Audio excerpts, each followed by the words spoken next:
Amalapuram parliament ఉమ్మడి అభ్యర్థిగా గంటి హరీష్ మధుర్ నామినేషన్ దాఖలు చేశారు. పార్లమెంట్ పరిధిలో ఉన్న పలు మండలాల నుంచి టీడీపీ, జనసేన, బీజేపీ అభిమానులు, కార్యకర్తలు పెద్ద ఎత్తున తరలివచ్చారు.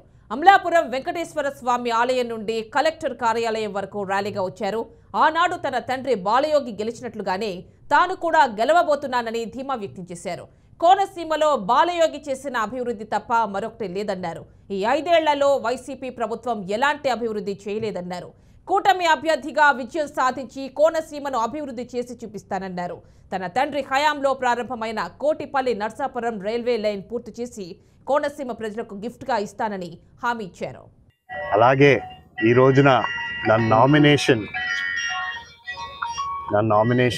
వేయడం జరిగింది.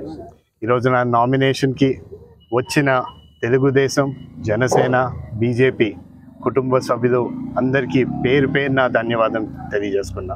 ఎందుకంటే ఈరోజు నా నామినేషన్ ఫైలింగ్ మీరందరూ ఒక పండగల నన్ను వెంకన్నబాబు గుడి దగ్గర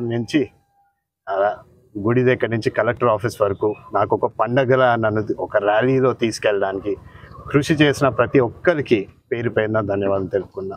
ఎందుకంటే ప్రజలు కూడా ఈరోజు చూస్తూ ఉంటే ఏ విధంగా ఆదరిస్తున్నారో నేను ఆనాడే గత ప్రతి ప్రెస్ మీట్లో కూడా చెప్తున్నా. ఇంటింటికి తిరిగినప్పుడు కూడా ఈ 5 సంవత్సరాలు ప్రజలు ఏ విధంగా ఉమ్మడి అభ్యర్థులకే మేము సహకరిస్తాం. ఎందుకంటే ఈ 5 సంవత్సరాలు ఈ వైసీపీ ప్రభుత్వం అధికారంలోకి వచ్చింది, కానీ ఏ ఒక్క మాట మీద కూడా నిలబడలే. ఆనాడు వాళ్ళు మాట్లాడిన అనేక విషయాలు, అమరావతి పూర్తి చేస్తా అన్నారు, పోలవరం పూర్తి చేస్తా అన్నారు, లేకపోతే వాళ్ళు చెప్పిన అభివృద్ధి చేసి చూపిస్తా అన్నాం. ఇవన్నీ మాయ మాటలు తప్పించి ఏ ఒక్కటి కూడా ఈ 5 సంవత్సరాలు వాళ్ళు పూర్తి చేయలే. వాళ్ళు ఈ రోజు వరకు కూడా ఏ గ్రామంలోకి వెళ్ళినా సరే, ఏ వీధిలోకి వెళ్ళినా సరే గత తెలుగుదేశం ప్రభుత్వం హయాంలోనే జరిగిన అభివృద్ధి ప్రజలు చూపిస్తున్నారు. కానీ ఈ 5 సంవత్సరాలు వైసీపీ ప్రభుత్వం ఎక్కడ అభివృద్ధి చేసిందో కూడా ఎక్కడ కూడా చూపించలేని పరిస్థితి. ఈరోజు 3 పార్టీలు కలిసి రావడం చాలా ఆనందకరం.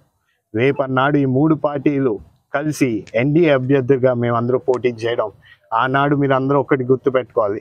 ఆనాడు నాన్నగారు జిఎంసి బాలయోగి గారు ఆనాడు ఆయన కూడా పోటీ చేసి ఒక ఎంపీగా గెలిచినప్పుడు అప్పుడు కూడా ఎన్డీఏ ప్రభుత్వం, రేపు కూడా రాబోతుంది ఎన్డీఏ ప్రభుత్వం. నేను పోటీ చేస్తుంది కూడా ఒక ఎన్డీఏ అభ్యర్థిగా. రేపన్నాడు ఆనాడు జరిగిన అభివృద్ధి మళ్ళీ ఈసారి రేపు 24లో గెలిచిన తర్వాత మళ్ళీ కోనసీమకి మళ్ళీ ఆ అభివృద్ధి తీసుకొస్తామని కూడా ప్రతి ఒక్కరికి తెలియజేసుకుంటూ సెలవు తీసుకుంటాం.